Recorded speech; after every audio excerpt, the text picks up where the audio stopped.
There are a lot of experts out there that are telling writers that you should write more, and you should publish, right? Is that good advice? Is that what you should be doing? Should you be writing more, meaning quantity, or should you be writing less, but of better quality? That's what we're going to talk about today. You have a story to tell, but you don't know where to start. Let me show you how to free your story. I teach you how to write and how to dig deep in your soul to release your story and make a difference in the world.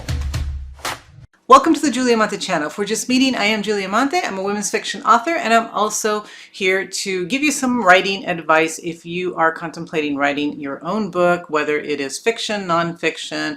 First of all, I want to show you my nice plant here. Isn't it nice? My husband gave me this plant in February for Valentine's Day. And I can't really grow anything unless it's, something that just doesn't die easily. But somehow it's still going, so I'm really happy, and I thought I'm going to put it in my video. So hope you enjoy it. So let's talk about quality versus quantity. What is better? What is it that you should be focusing on? Should you be focusing on getting books written quickly, or looking at writing a better quality book? Okay. Not that a quickly written book can also be quality, but if you're giving up quality, right, for speed, is that a good idea? Now, we talked about speed a few weeks ago, right? We talked about writing faster. And let me just clarify something. So when I was talking about writing faster, what I was talking about is not letting distractions slow you down, right? So not letting your phone messages, not letting your email, not letting other things distract you from writing and slowing you down, and having something that really should take an hour to write, making it 3 hours, right? Because you stop and you start and you stop and you start.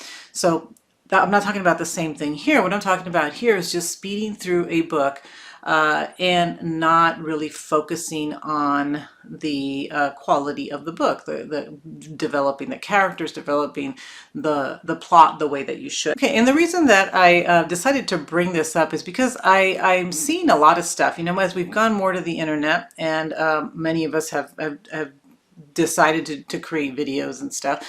I'm seeing a lot of stuff out there, though, that is saying, write a book in a day, write a book so quickly. And it doesn't really matter what you put in there. Put a quote on each page, and you'll have a book. And then you'll have, prestige or whatever it is. Sorry, my camera is vibrating a little bit. You'll have prestige, you'll have money, you'll have all these things that authors get.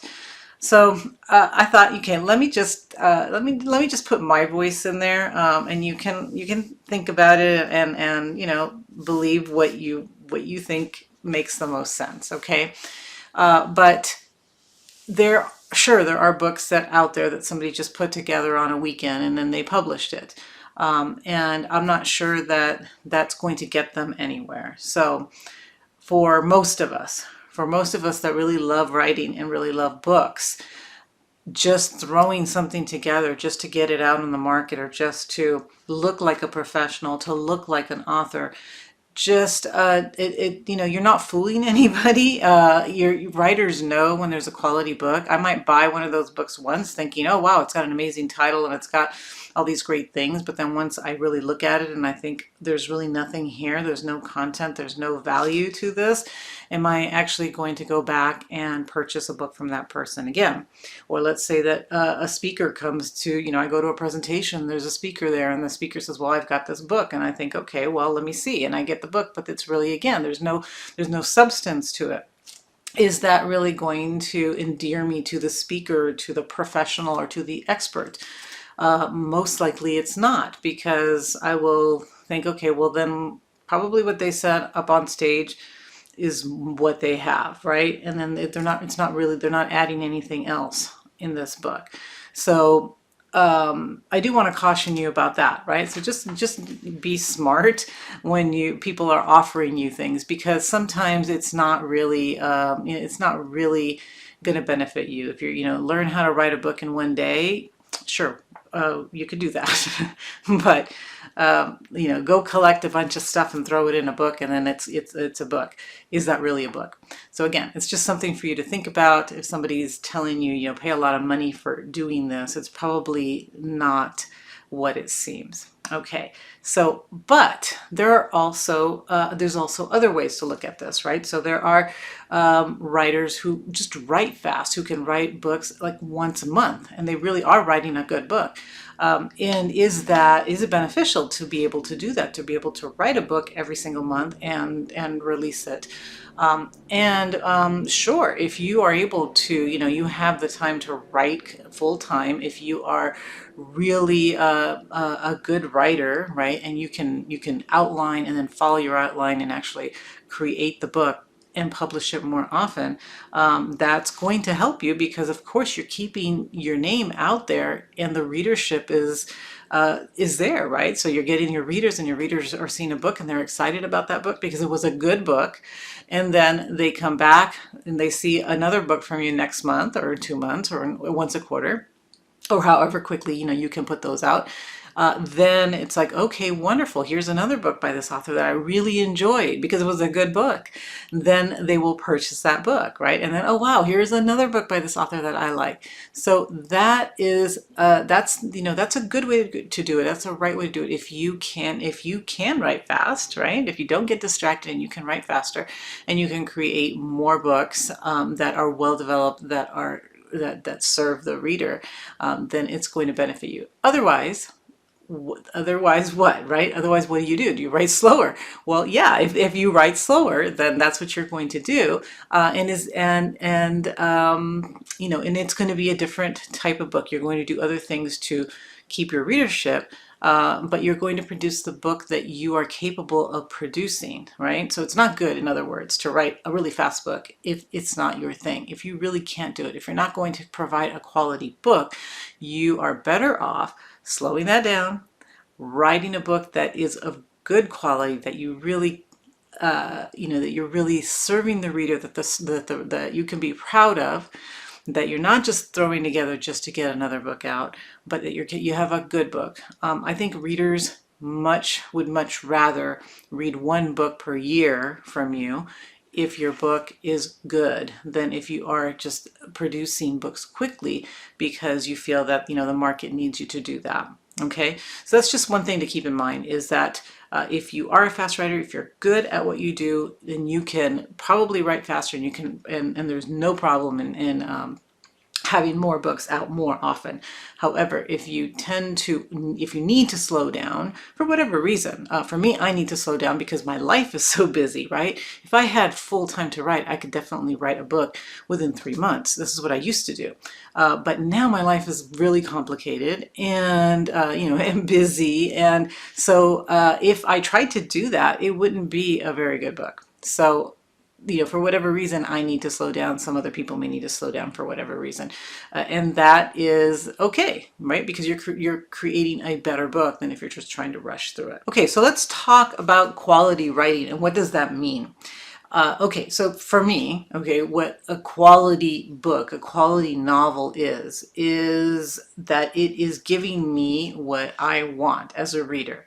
Okay, so if I'm reading a novel, a quality book is going to meet the expectations of the genre. So it's going to be a romance. It's going to be something that I expect in that sense, right? There's going to be a hero, there's going to be a heroine, there's going to be a romance, there's going to be a romance in there somewhere, and that's the main thing about that genre, right? And then there's other things too. So if it's a romantic suspense, then I'm going to expect some suspense.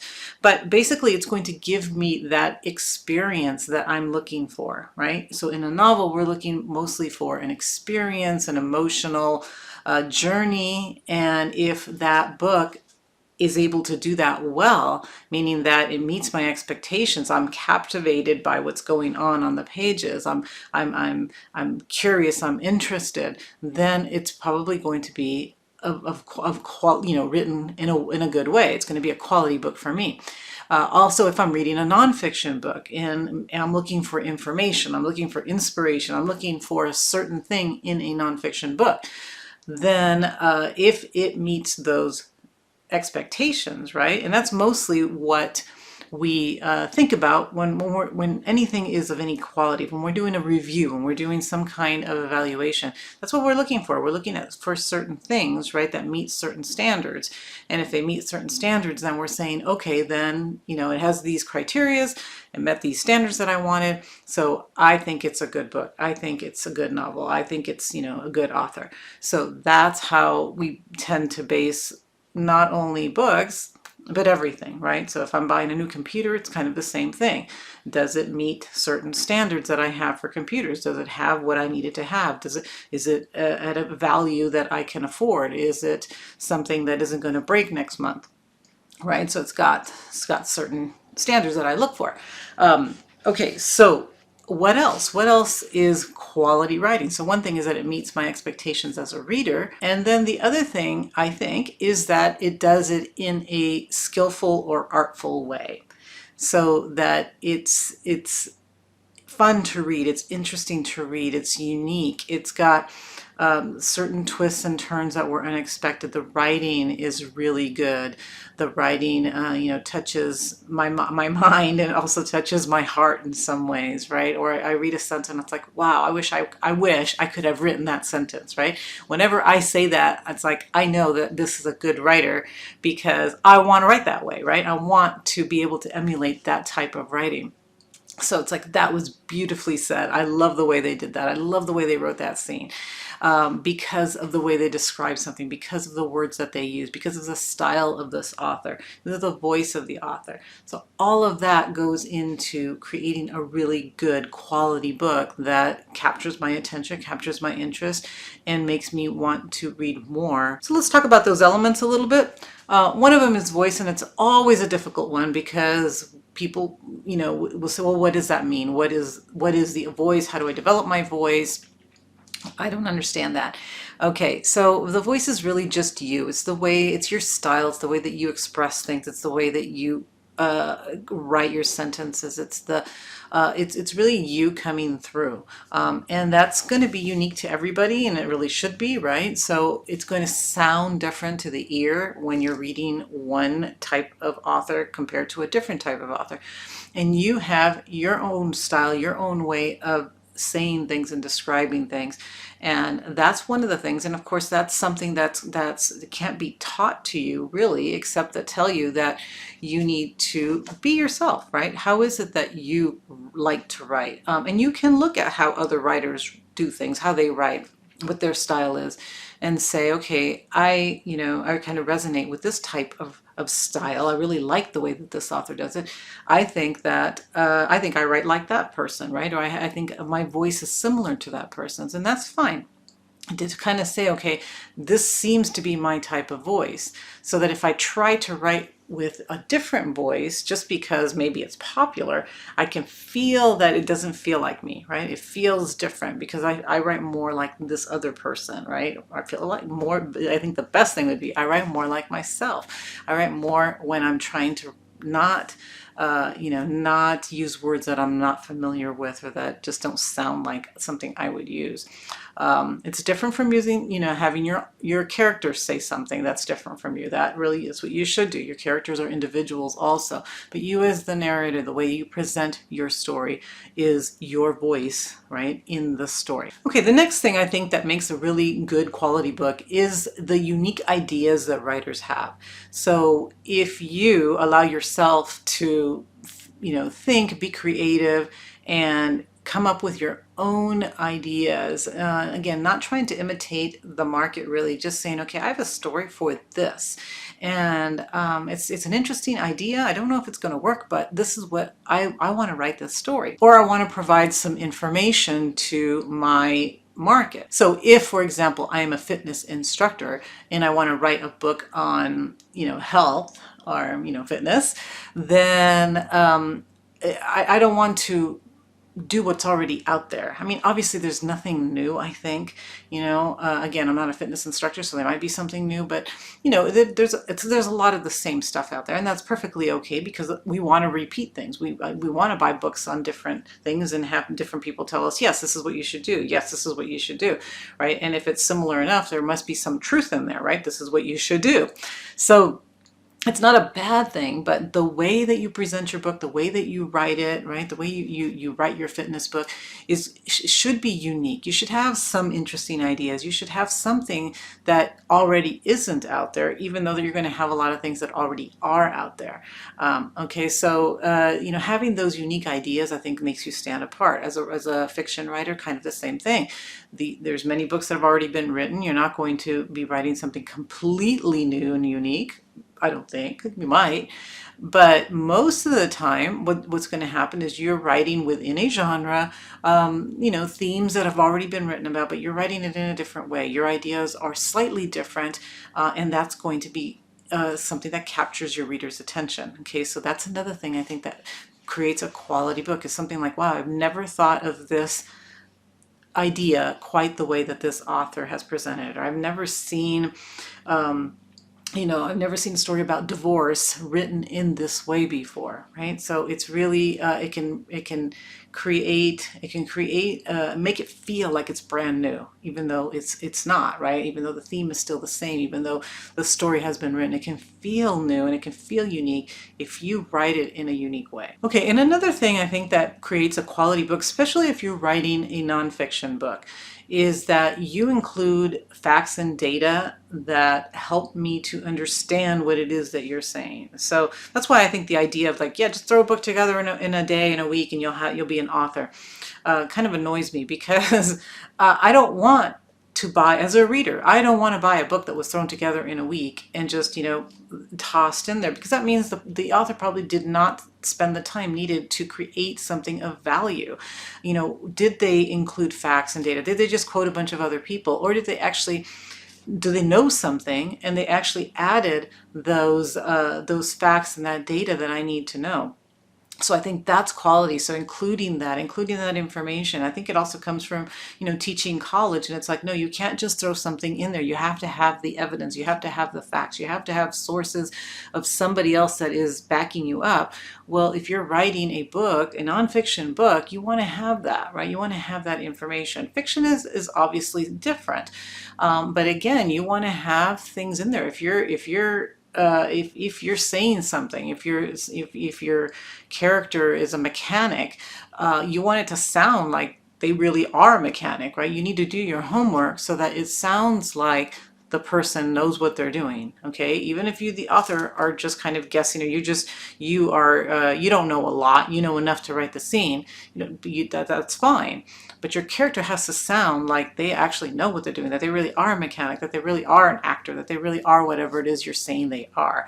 Otherwise, it just doesn't sound real, and again, it's not going to be a quality book. Okay, another thing that I think creates a really good book is that it's organized well, that it just flows well. Each scene seems to be exactly the next scene that needs to be there. It flows perfectly from chapter to chapter, and I can't wait to turn the page. I can't wait to see what's going to happen in the next chapter, because it's flowing so well. It doesn't seem to go off on a tangent. And the organization can be a little difficult, because it just depends on, did you have an outline? Did you not have an outline? Did you follow the outline? And was the outline even well organized and well written? Do the scenes seem to flow the way they're supposed to? And if they do, right, magic can happen.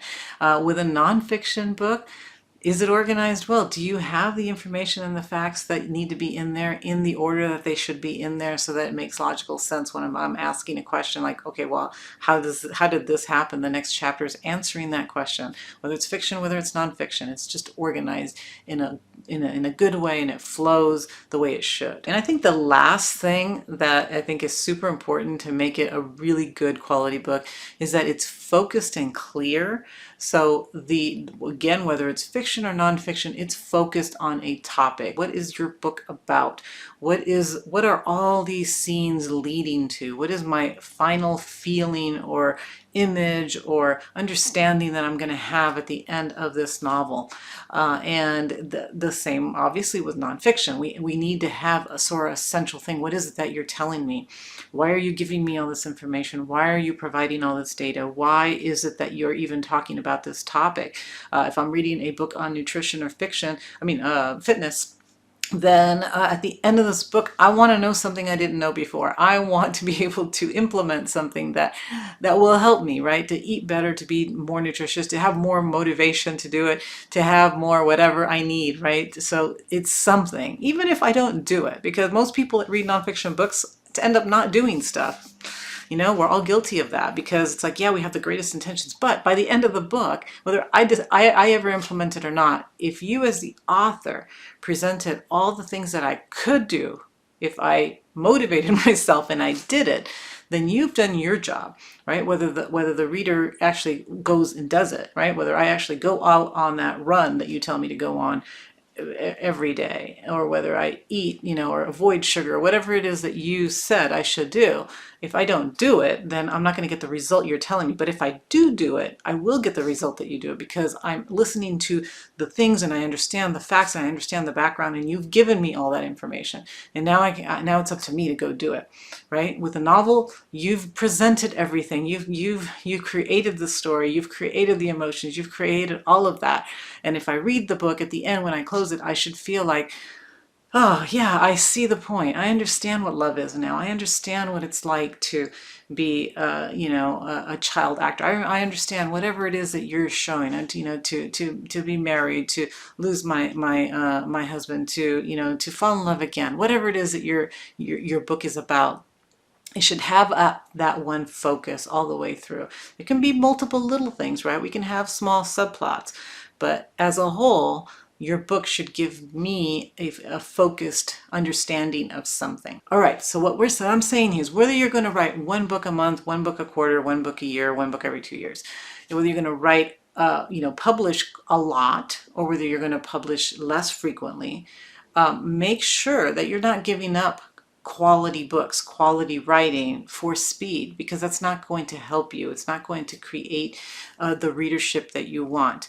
And for those of us that love words, that love to create, you know, novels, that love to read novels, we deserve to have good books out there. We don't want to just be more noise that's out there in the marketplace. We want something that is good. And if it takes a little more time to create good, we seem to be in a hurry to do things right, but not do them well.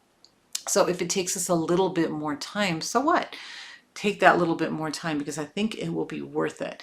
So I hope this has helped you. If it has, please hit the like button so that you can share this with other people as well, so we can get more people on the channel to get more tips, and to hopefully write the book that is in their heart and that is part of their dream. So thank you so much for being here, and I will see you again next Friday with my next writing tip.